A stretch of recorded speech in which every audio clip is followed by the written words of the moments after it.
Ya, buenos días, profesor. Buenos días, compañeros. El tema que nos tocó son calzaduras. Mi grupo es el grupo 5 y este es nuestro trabajo uno. Yo soy Caleta Espinosa Ochoa y mis compañeros son Aguedo Flores Hugo, Chumbes Herbert, Parra Frías Nayeli, Reyes Jiménez Juan. Siguiente, por favor.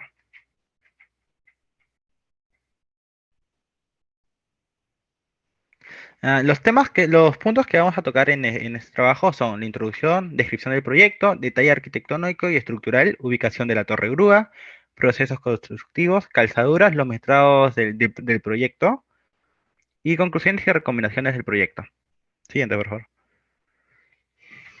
Debido al crecimiento de la población, existe una gran demanda en el tema de espacio para poder vivir, ya que gracias al crecimiento económico en el que nos encontramos, se están creando diferentes proyectos como lo son las inmobiliarias en construcción de viviendas, por lo cual nosotros en el curso de construcción de 2 estábamos desarrollando los procesos constructivos de un edificio multifamiliar.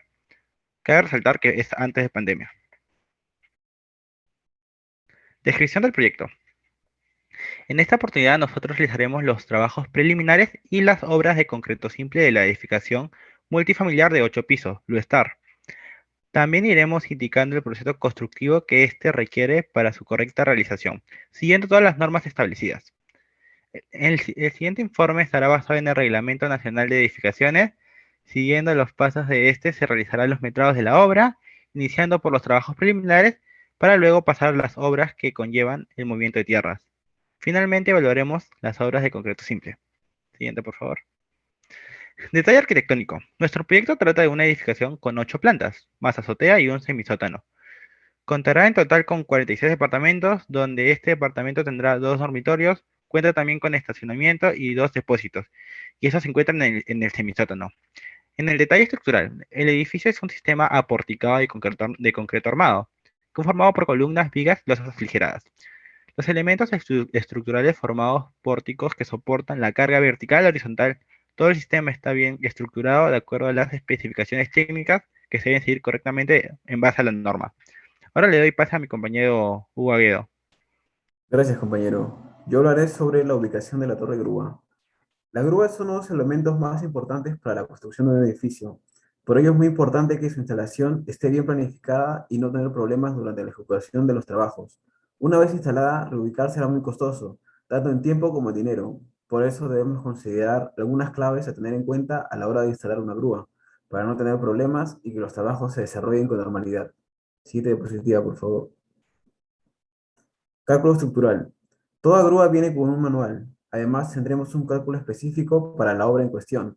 Debemos cuidar que todos los detalles se ejecuten conforme a las especificaciones, la zapata, los anclajes y todos los accesorios. De esta forma se cuidará la seguridad de la obra y la responsabilidad con la misma. Ubicación de la grúa. Debemos pensar muy bien dónde vamos a colocar la grúa. Una mala ubicación ralentizará ciertos trabajos y esto multiplicado por todas las veces que se repiten. Es mucho tiempo perdido que se podría usar para otra actividad. Tratar de que esté lo más cerca posible de la zona de descarga de materiales y, si es posible, llevar los materiales directamente al frente de trabajo. Estudiar bien el radio de giro buscando zonas ciegas, analizar para cubrir toda la planta de la obra y, si es posible, llegar a la zona de acopios. Siguiente diapositiva, por favor. ¿Cómo llevar los materiales hasta la grúa? La grúa mueve los materiales en vertical, pero hay que llevarlos hasta ella para izarlos hasta el frente de trabajo. Es muy importante planificar los accesos a la obra, la entrada y salida de camiones, que puedan transitar lo más fácilmente y posible hasta la zona de acopios, o si pueden, hasta el pie de la grúa. Y también tendremos que pensar en el movimiento de materiales a nivel dentro de la obra. Para ello podemos utilizar infinidad de máquinas dependiendo del volumen y las posibilidades que tengamos en la obra, desde un mini cargador hasta un cargador telescópico. ¿Qué se va a construir? ¿Dónde se va a colocar la grúa? Lo ideal es colocar la grúa fuera de la planta del edificio para que no interfiera con la estructura. Debemos fijarnos que no atraviese ningún voladizo, pero esto no siempre es posible. Si tenemos que meterla dentro de la planta, no es recomendable usar el hueco del ascensor, ya que al terminar la estructura es conveniente empezar con los trabajos en el hueco y con su instalación lo antes posible. Cuanto antes esté operativa, antes podremos usarlo para mover personal y materiales en la etapa de acabados. Si tenemos que meter la grúa dentro de la planta del edificio, debemos procurar no atravesar vigas ni elementos estructurales principales, Debemos ver qué se va a construir en ese punto y si va a afectar en el planning. Finalmente, sería bueno consultar a la dirección facultativa y al diseñador estructural para que den su opinión. De esta forma se involucran los autores principales en las decisiones importantes.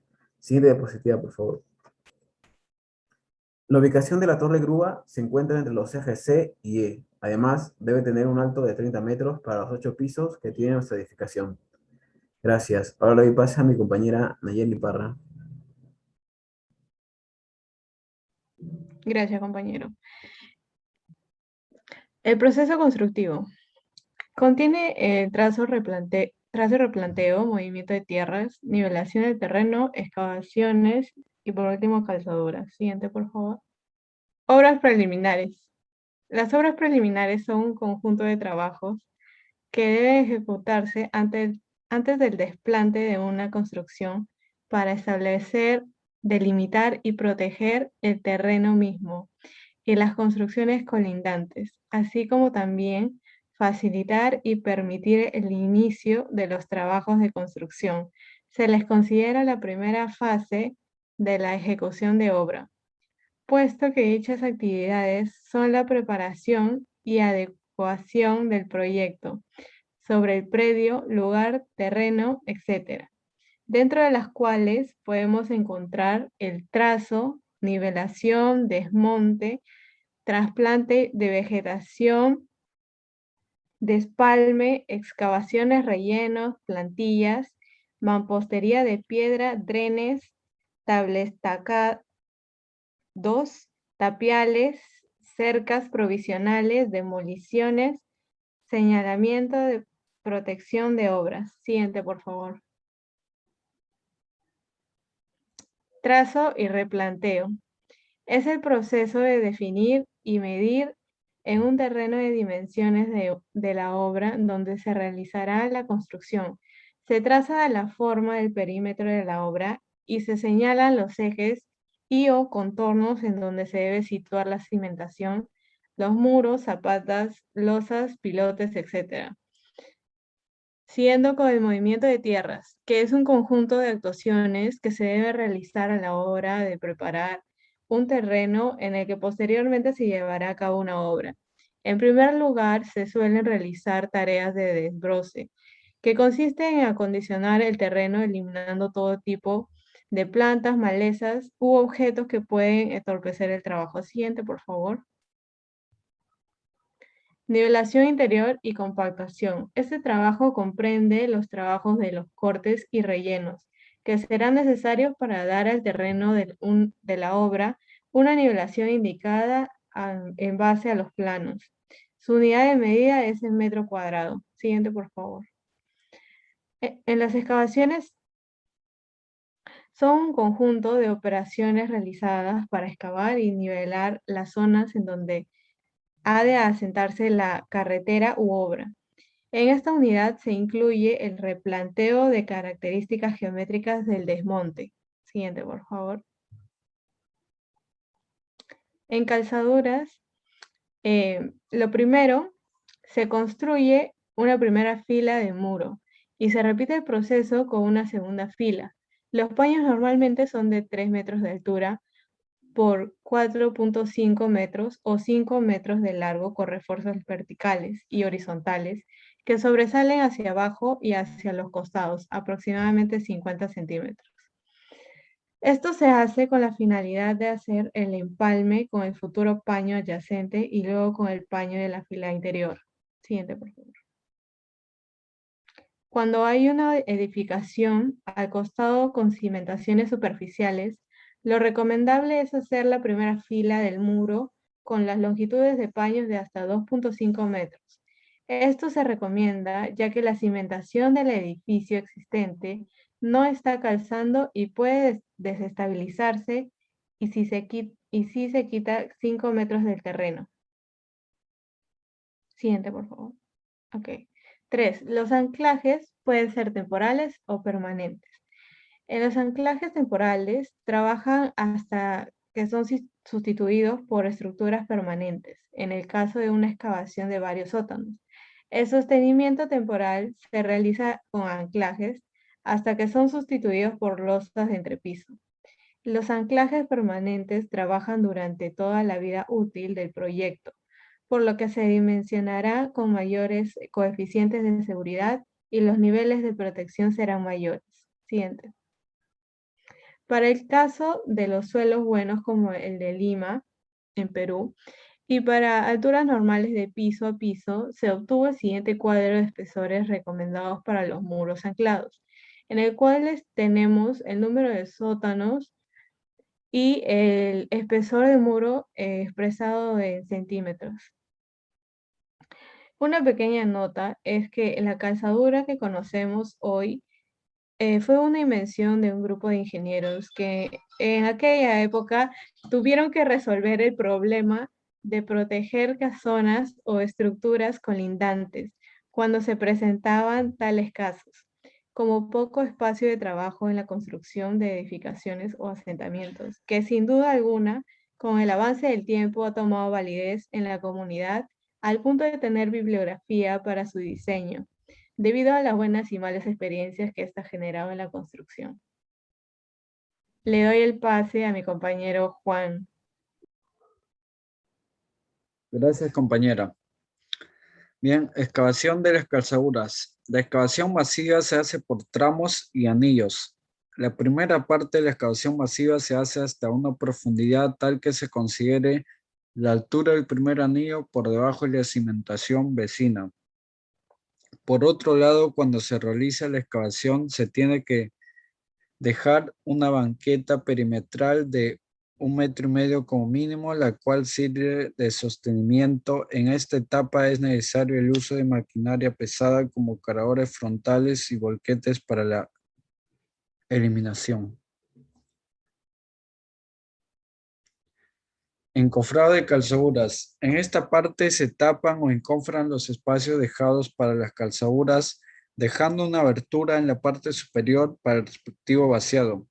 El procedimiento en obra es sencillo y consiste en fabricar tapas con tablas de madera, las cuales tendrán dimensiones similares para todas las calzaduras, ya que el ancho de las calzaduras no varían y la altura es casi constante.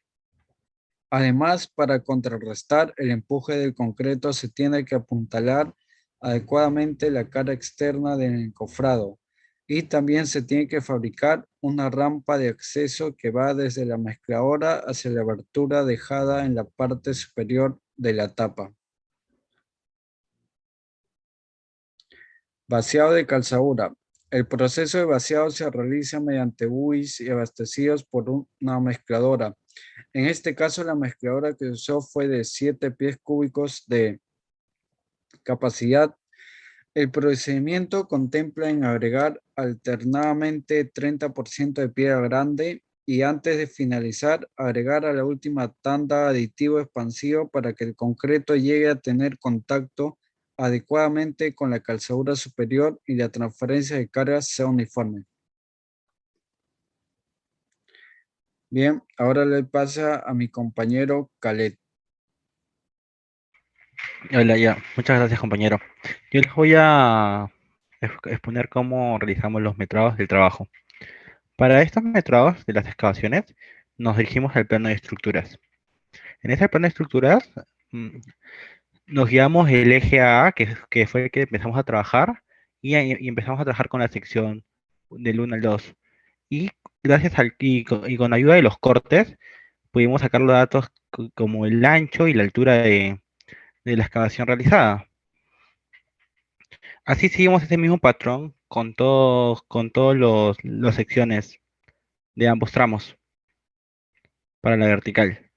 Para la horizontal, siguiente, por favor. En horizontal hacemos casi lo mismo, pero esta vez nos guiamos el eje 1, 1 y empezamos a trabajar con las secciones de A, B, H, HI y con el eje 11, 11 a 11 de los mismos tramos A, B, y así sucesivamente seguimos el mismo patrón de metrados. Mm, Ahora les paso con mi compañera Nayeli. Gracias, compañero. En el caso de cimientos corridos, de concreto ciclopio de 1 en 10 más 30%.